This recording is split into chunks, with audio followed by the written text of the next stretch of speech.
This presentation is about frontline leadership of high-performance teams in high-pressure situations.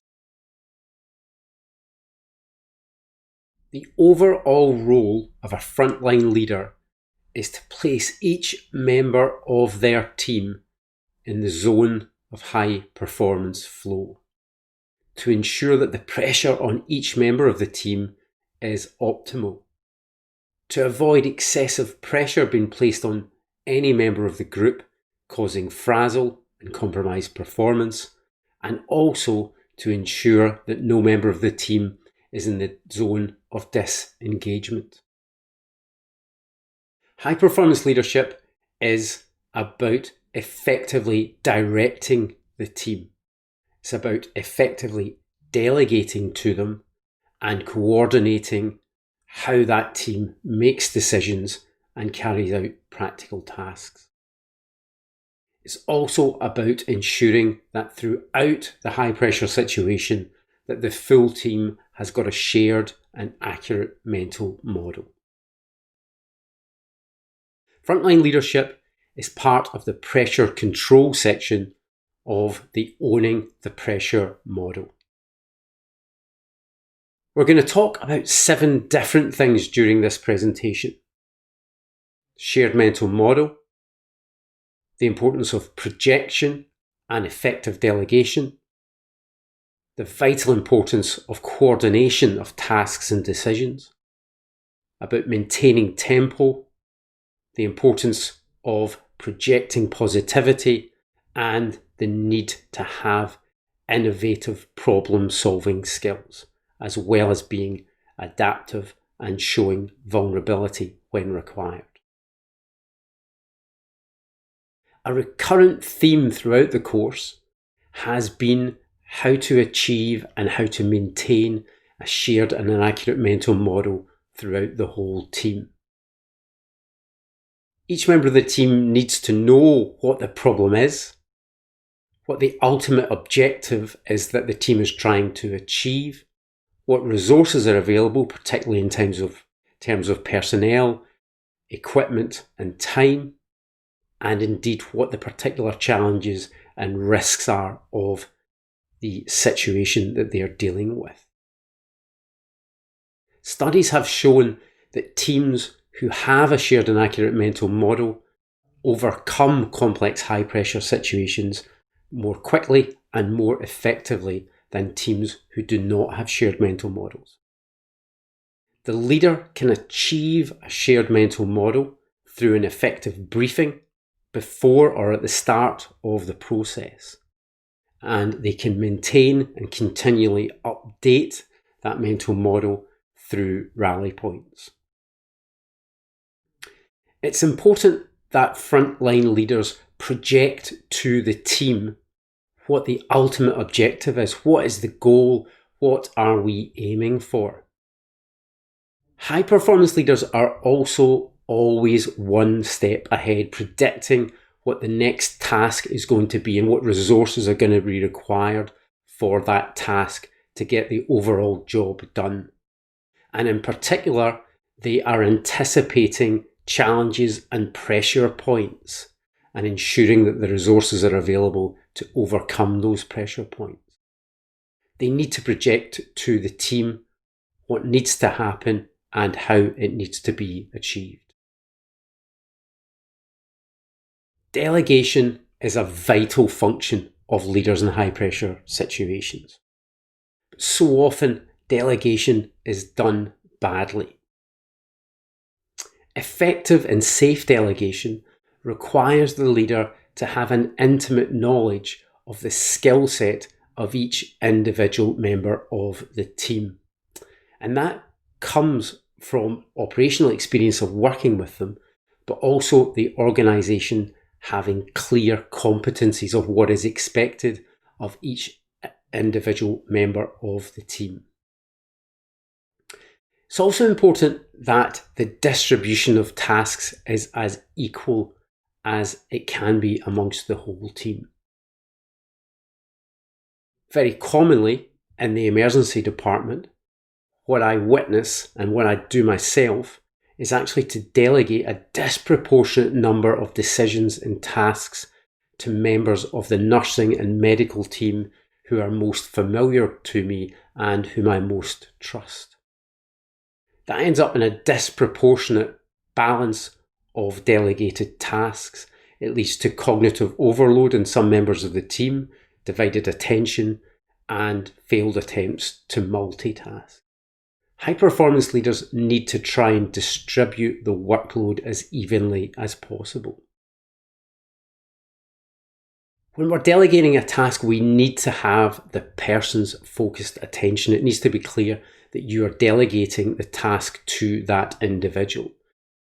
Particularly at road traffic collisions, when we're working with a team of individuals that we may not know very well, very frequently people will say things like, can someone get me? Can someone do this? If you don't direct and target your delegation, all too often the task is not carried out. In high stakes, high pressure situations, it's important that there's clarity of delegation. And ideally, we should use closed loop communication for that. The person who you delegate a task or decision to should actually say it back to you to confirm that they have understood what's been asked of them. And in addition to that, for effective teamwork, it is good if the person reports back to you when they have completed the task, letting you know that they are ready to be redeployed, or maybe feeding back to you to say that they have had problems completing the task and that they need further assistance. Coordinating how all of these delegated tasks and decisions are made to achieve the ultimate goal of the situation can be complex.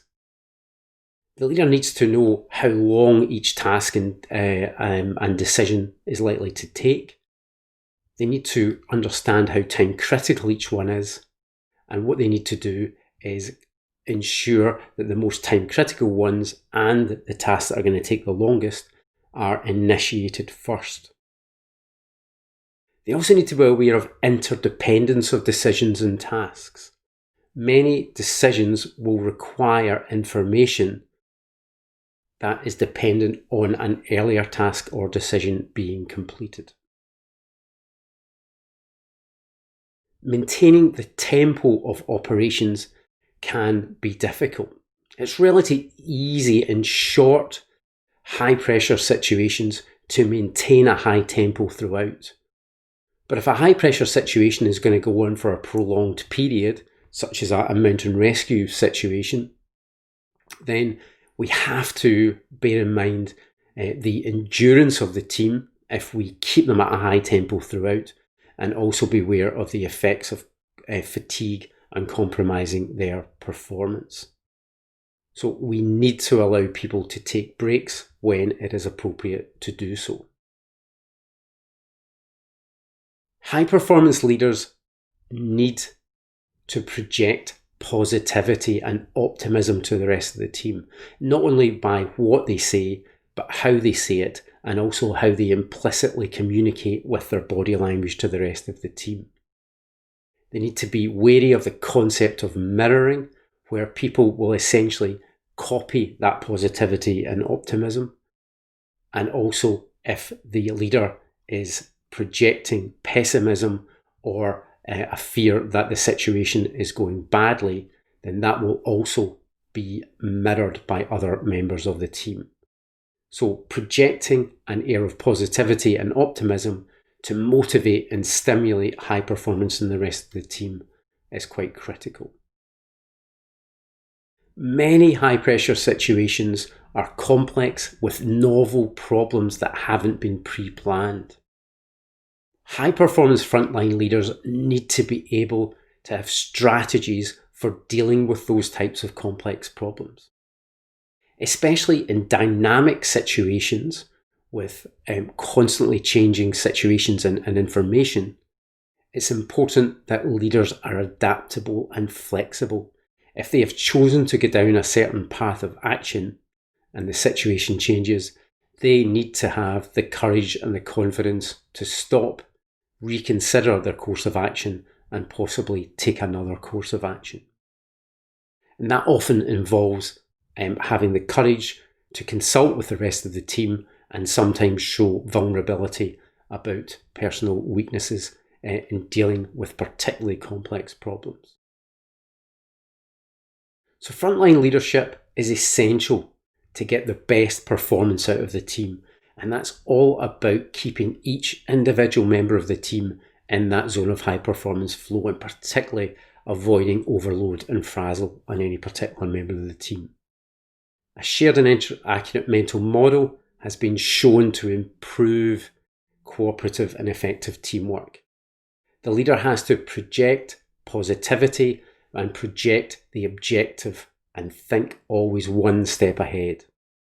They need to delegate effectively, which often is more difficult than it seems, and they need to coordinate the completion of tasks and decisions whilst maintaining a tempo whenever that's required. And they need to be flexible and adaptable when it comes to dealing with complex problems that require innovation.